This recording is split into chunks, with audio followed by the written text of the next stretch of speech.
மாண்புமிகு பேரவைத் தலைவர் அவர்களே, தமிழ்நாடு சட்டமன்ற பேரவையில் மீண்டும் ஒரு முறை மாண்புமிகு ஆளுநர் அவர்கள் சட்ட விதிகளையும் மரபுகளை மீறி செயல்பட்டு அவையிலிருந்து வெளியே சென்றிருக்கிறார். வெளியே என்று சொல்வதை விட வெளியேறி சென்றிருக்கிறார். ஆளுநரின் செயல் அவர் வகிக்கக்கூடிய பதவிக்கு அழகல்ல. இந்திய அரசமைப்பு சட்டம் ஆர்டிகல் 176 படி ஆளுநர் உரை என்பது மாநில அரசால் தயாரிக்கப்பட்டு ஆளுநரால் முழுமையாக படிக்கப்பட வேண்டிய ஒன்றாகும். இதில் ஆளுநர் தனது சொந்த கருத்துக்களை தெரிவிப்பதற்கோ மாநில அரசால் தயாரித்து வழங்கப்பட்ட உரையில் நீக்கம் செய்வதற்கோ அரசமைப்பு சட்டத்தில் இடமில்லை. அரசமைப்பு சட்டத்தில் ஆளுநரின் உரை குறித்து தெரிவிக்கக்கூடிய ஆர்டிகல் 176 தெளிவுரைகளை கேட்பதற்கு வழிவகை செய்யப்படவில்லை. இருப்பினும் அவ்வாறு சில விளக்கங்களை குறிப்பிட்டு நேற்று அரசுக்கு கடிதம் எழுதி தொடர்ந்து அவருக்கு அதற்கான பதிலும் அளிக்கப்பட்டிருக்கிறது. இந்த நிலையில் மாண்புமிகு ஆளுநர் அவர்கள் வேண்டுமென்றே அரசமைப்பு சட்டத்தை மீறிய ஒரு செயலை செய்துள்ளார்.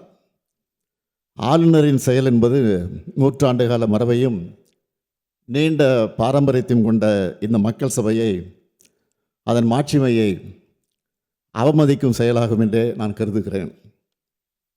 10/4/2023 அன்று இதே பேரவையில் நான் ஆற்றிய உரையின் ஒரு பகுதியை நான் இங்கே நினைவு கூற விரும்புகிறேன். ஆட்டுக்கு தாடியும் நாட்டுக்கு ஆளுநர் பதவியும் தேவையில்லை என்று பேரறிஞர் அண்ணா அவர்கள் கூறிய போதிலும், அதை முத்தமிழறிஞர் தலைவர் கலைஞர் அவர்கள் வழிமொழிந்த போதிலும், அந்த பதவி இருக்கும் வரை அதற்குரிய மரியாதையை கொடுக்க அவர்கள் முதலமைச்சர்களாக இருந்த நேரத்தில் தவறியதில்லை. அவர்களது வழியை பின்பற்றி நானும் அதிலிருந்து இம்மி அளவும் விலகியதில்லை. இந்த அரசும் தவறியதில்லை என்று அன்றைக்கு நான் எடுத்துரைத்தேன். அந்த கொள்கையொட்டியே நான் ஆளுநர் அவர்கள் உரை நிகழ்த்த வேண்டும் என்று நடவடிக்கை எடுக்க ஆணையிட்டேன். எனினும் மாண்புமிகு ஆளுநர் அவர்கள் ஏற்கனவே நடந்து கொண்டது போலவே மீண்டும் இன்று செயல்பட்டிருப்பது மிகவும் வருத்தத்திற்குரியது. தமிழ்நாடு சட்டமன்றம் 8.5 கோடி தமிழ் மக்களுடைய உணர்வுகளை பிரதிபலிக்கின்ற மாமன்றம். ஆளுநர் என்பவர் மாநில நலனில் அக்கறை கொண்டவராக, மக்கள் மேம்பாட்டில் ஆர்வம் கொண்டவராக, உண்மையை பேசுபவராக இருக்க வேண்டும். மக்களுடைய பேராதரவோடு பெரும்பான்மையோடு வெற்றி பெற்று ஆட்சி அமைந்துள்ள அரசு எடுக்கின்ற முடிவுகளுக்கு ஒத்துழைப்பு கூடியவராக இருக்க வேண்டும். அதைத்தான் அரசமைப்பு சட்டமும் அந்த பதவி வகுப்பிடம் இருந்து எதிர்பார்க்கிறது. ஆனால் நம்முடைய ஆளுநர் அவர்கள் அதற்கு மாறாக செயல்படுகிறார். மாநில நிர்வாகத்தை முடக்கவும், பொது மேடைகளில் அரசியல் பேசியும் அவதூறு பரப்பி வருகிறார். அது அவர் சொந்த விருப்பம் என்று கருதலாம்.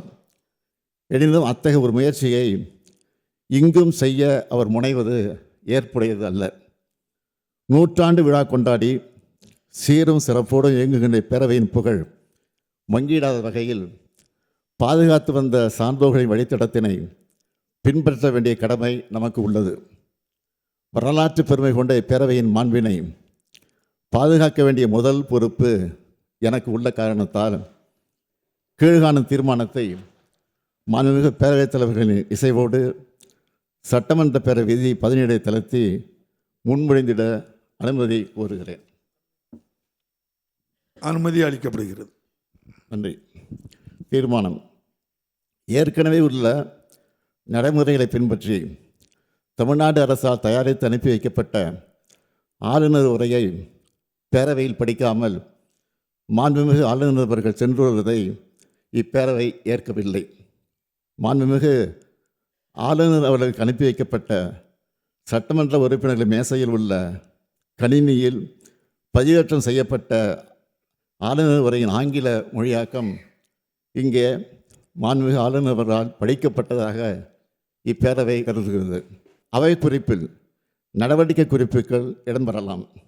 மேலும் மரபு வழி நிகழ்வுகள் மாண்புமிகு பேரவைத் தலைவர்களால் படைக்கப்பெறவுள்ள ஆளுநரின் தமிழாக்கம் மற்றும் நான் முன்மொழிகின்ற தீர்மானம் அதன் முடிவு ஆகியவை மட்டும் பேரவை நடவடிக்கை குறிப்பில் இடம்பெறலாம் எனும் தீர்மானத்தை நான் மொழிகிறேன். இந்த தீர்மானத்தை அனைத்து உறுப்பினர்களும் ஒருமனதாக நிறைவேற்றி தர வேண்டி அமைகிறேன். மாண்புமிகு முதலமைச்சர் அவர்களின் தீர்மானம் பேரவையின் முடிவுக்கு விடப்படுகிறது. ஏற்போர் ஆம் என்க, மறுப்போர் இல்லை என்க. மறுப்போரே இல்லை என்று கருதுகிறேன். மறுப்போரே இல்லை. தீர்மானம் ஒருமனதாக நிறைவேறியது. இன்று சட்டமன்ற உறுப்பினர்களின் கணினியில் பதிவேற்றம் செய்யப்பட்ட ஆளுநர் உரையின் ஆங்கிலம் மற்றும் தமிழில் அச்சிடப்பட்ட பகுதிகள் மட்டுமே அவை குறிப்பில் இடம்பெறும்.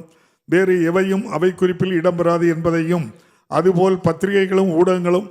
மாண்புமிகு பேரவைத் தலைவர்களே, இந்த சட்டமன்றத்தை மாண்பை காத்து இன்றைய தீர்மானத்தை நிறைவேற்றி தந்த மாண்புமிகு உறுப்பினர் அனைவருக்கும் என்னுடைய நன்றியை தெரிவித்துக் கொள்கிறேன். ஆண்டுதோறும் அரசின் சார்பில் உரை தயாரித்து அனுப்புவதும் அதனை முறையாக வாசிக்காமல் ஆளுநர் முரண்டு பிடிப்பதும் தொடர்ந்து வருவது நல்லதல்ல. ஆளுநர்கள் மாநில அரசுகளுக்கு இடைஞ்சலாக இருந்து இப்படி செயல்படுவது இங்கு மட்டுமல்ல, பல்வேறு மாநிலங்களிலும் நடந்து வருகிறது. ஒரு நாள் செய்தியாக இதனை கடந்துவிட முடியாது. ஆண்டின் தொடக்கத்தில் அரசின் கொள்கை அறிக்கையை ஆளுநர்கள் உரையாக வாசிப்பது நடைமுறை. அந்த நடைமுறையை ஒருவர் தொடர்ந்து மீறும்போது அது போன்ற விதிகளை எதற்காக வைத்திருக்க வேண்டும் என்ற கேள்வி சாதாரணமாகவே அனைவர் மனதிலும் எழும். எனவே ஆண்டின் தொடக்கத்தில் ஆளுநர் உரை என்ற நடைமுறையை விளக்கும் வகையில் அரசமைப்பு சட்டத்தை திருத்துவதற்கான முயற்சிகளை இந்தியா முழுவதும் இருக்கும் ஒத்த கருத்துக்கள் கொண்ட அரசியல் கட்சிகள் துணையோடு இந்திய நாடாளுமன்றத்தில் திராவிட முன்னேற்றக் கழகம் முன்னெடுக்கும் என்ற உறுதியையும் இந்த மாமன்றத்தை அறிவித்து நன்றி கூறி அமைகிறேன்.